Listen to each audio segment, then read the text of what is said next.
ಈಗಾಗಲೇ ಹಲವು ಸಲ ಹೇಳಿದಾಗ BJP ಬಡವಾಗಲಿಕ್ಕತ್ತದ, ಬಡವ ಆಗೇ ಬಿಟ್ಟದ್ರಿ ಈಗ. ಯಾಕಂದ್ರೆ 2028 ಇನ್ನೇನು ದೂರ ಇಲ್ಲ, ದಿನದಿಂದ ದಿನಕ್ಕೆ ಸಮೀಪ ಬರಲಿಕ್ಕತ್ತದ. ಹೀಗಾಗಿ ಈ ಒಂದು ತಿಕ್ಕಾಟದಿಂದಾಗೆ ಇವತ್ತು BJPಯ ಒಂದಿಷ್ಟು ಅವಕಾಶಗಳು ಇದ್ದು ಇಲ್ಲಂತಲ್ಲ, ಅವು ದಿನಕ್ಕೆ ಕ್ಷೀಣ ಆಗ್ತಾ ನೋಡುತ್ತವ. ಒಟ್ಟು ಹೇಗಾದರೂ ಗತಾಯ ಮಾಡಿ ವಿಜೇಂದ್ರ ಅವರನ್ನು ಇಳಿಸ್ಬೇಕು ಅನ್ನೋದು 1 ಪಾಯಿಂಟ್ ಪ್ರೋಗ್ರಾಮ್. ಆದ್ರೆ ಅದರ ಸುಲಭ ಏನು ಅನ್ನುವಂಥ ಪ್ರಶ್ನೆ. ಯಾಕಂದ್ರೆ ಈಗಾಗಲೇ MP ನಮ್ಮ ಏನಪ್ಪ ಅಂತಂದ್ರೆ ವಿಶೇಷವಾಗಿ ಈ ನಮ್ಮ ರೇಣುಕಾಚಾರ್ಯ MP ರೇಣುಕಾಚಾರ್ಯ ಅವರು ಒಂದು ಸಮಾವೇಶ ಮಾಡಲಿಕ್ಕೆ ನೋಡ್ತಾ ಇದ್ದಾರೆ.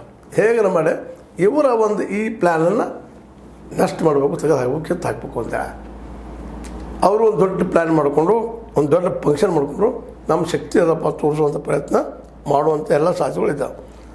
ಈ ದಿಶೆಯಲ್ಲಿ ಈ ಒಂದು ತಿಕ್ಕಾಟ BJPಯ ಒಳಗಿನ ತಿಕ್ಕಾಟ ಕಾಂಗ್ರೆಸ್ ಏನಾಗಿಬಿಟ್ಟದಪ್ಪ ಅಂದರೆ ಒಳ್ಳೆಯ ಅವಕಾಶವನ್ನು ನಿರ್ಮಾಣ ಮಾಡಿ ಕೊಟ್ಬಿಟ್ಟಲ್ಲ.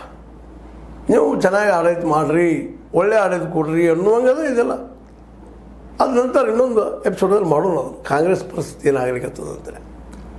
ಹೀಗಾಗಿ ಇವತ್ತು ನಮ್ಮ BYB ವಿರುದ್ಧ ಲಿಂಗಾಯತ ಅಸ್ತ್ರ ಪ್ರಯೋಗ ಅಂತ ಮಾಡೋದು ಕೊಟ್ಟಿದ್ದಾರೆ.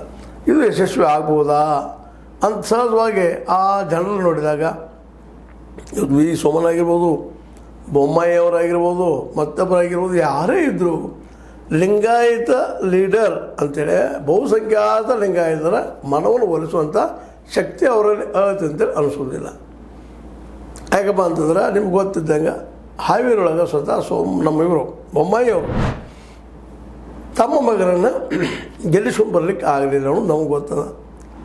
ವಿ ಸೋಮಣ್ಣವ್ರದ್ದು ಅಷ್ಟೇ ಅಲ್ಲಿ ಪ್ರಭಾವಳಿ ಅದ, ಅಲ್ಲಿಯ ಮಠಾಧೀಶರ ಬಗ್ಗೆ ಒಂದಿಷ್ಟು ಒಳ್ಳೆ ಅಭಿಪ್ರಾಯ ಇದ್ದಾವೆ ಅವರಲ್ಲೇ. ಆದರೆ ಇಡೀ ರಾಜ್ಯದ ಲಿಂಗಾಯತರೆಲ್ಲ ಸಾಮೂಹಿಕ ಹೌದು ಲಿಂಗಾಯತ ಅಂತೇಳಿ